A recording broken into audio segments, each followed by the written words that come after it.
আসসালামু আলাইকুম। বরিশাল.নিউজ থেকে রাত ৯টার শীর্ষ সংবাদে আমি ফারহানা ফারুক। প্রথমে সংবাদ শিরোনাম, পরে বিস্তারিত। বরিশালে নিরাপদ স্থানে আশ্রয় নিতে স্বেচ্ছাসেবকদের প্রচারণা। ধেয়ে আসছে ঘূর্ণিঝড় রেমাল, কুয়াকাটার প্রস্তুত পোস্টকার্ড। মির্জাগঞ্জে চেয়ারম্যান প্রার্থীর নির্বাচনে ক্যাম্পে আগুন দিল দুর্বৃত্তরা। চরফ্যাশনে সড়ক দুর্ঘটনায় ঝরে গেল দুই বন্ধুর প্রাণ। মাদারীপুরে এক বেডে 4 জন শিশু চিকিৎসা নিচ্ছে। তালতলিতে অবৈধভাবে বালু উত্তোলন করায় জরিমানা। বরিশালে প্রাইভেট কারের চাকা ফেটে অটো ভ্যানে ধাক্কা, নিহত এক। রেমালের প্রভাবে বরিশালে বাড়ছে নদ নদীর পানি। এতক্ষণ শুনলেন সংবাদ শিরোনাম, এখন বিস্তারিত। সকাল থেকে বরিশালের বিভিন্ন স্থানে ঘূর্ণিঝড় প্রস্তুতির কর্মসূচির স্বেচ্ছাসেবকেরা সংকেত প্রচার করছেন। তারা লোকজনকে সতর্ক করার জন্য কার্যক্রম চালাচ্ছেন।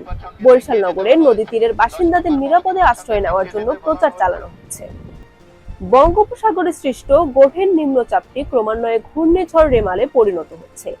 কুয়াকাটা সংলগ্ন বঙ্গোপসাগর উত্তল গভীর নিম্নচাপটি আরো ঘনীভূত হতে পারে এবং উপকূলীয় এলাকা দিয়ে ঝড়ো হাওয়া বয়ে যেতে পারে। তাই কলাপাড়ার পায়রা, চট্টগ্রাম, কক্সবাজার ও মোংলা সমুদ্র বন্দরকে 1 নম্বর দূরবর্তী সতর্ক সংকেত দেখিয়ে যেতে বলা হয়েছে। পটুয়াখালীর মির্জাগঞ্জ উপজেলা পরিষদ নির্বাচনে আনারস প্রতীকের চেয়ারম্যান প্রার্থীর একটি নির্বাচনী ক্যাম্প পুড়িয়ে দিয়েছে দুর্বৃত্তরা।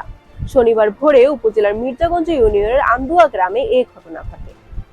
চরফ্যাশন বিআরডিবির সামনে শনিবার রাতে আঞ্চলিক ভোলার মহাসড়কে মর্মান্তিক বাইক দুর্ঘটনায় ঘটনাস্থলে প্রাণ গেল দুই বন্ধু। দুইজনকে উদ্ধার করে চরফ্যাশন হাসপাতালে নিলে কর্তব্যরত ডাক্তার তাদের মৃত ঘোষণা করে। প্রচন্ড গরমে শিশু ওয়ার্ডে জ্বর, ঠান্ডা, কাশি, ডায়রিয়ায় আক্রান্ত হয়ে সদর হাসপাতালে চিকিৎসা নিচ্ছে শতাধিকের বেশি শিশু।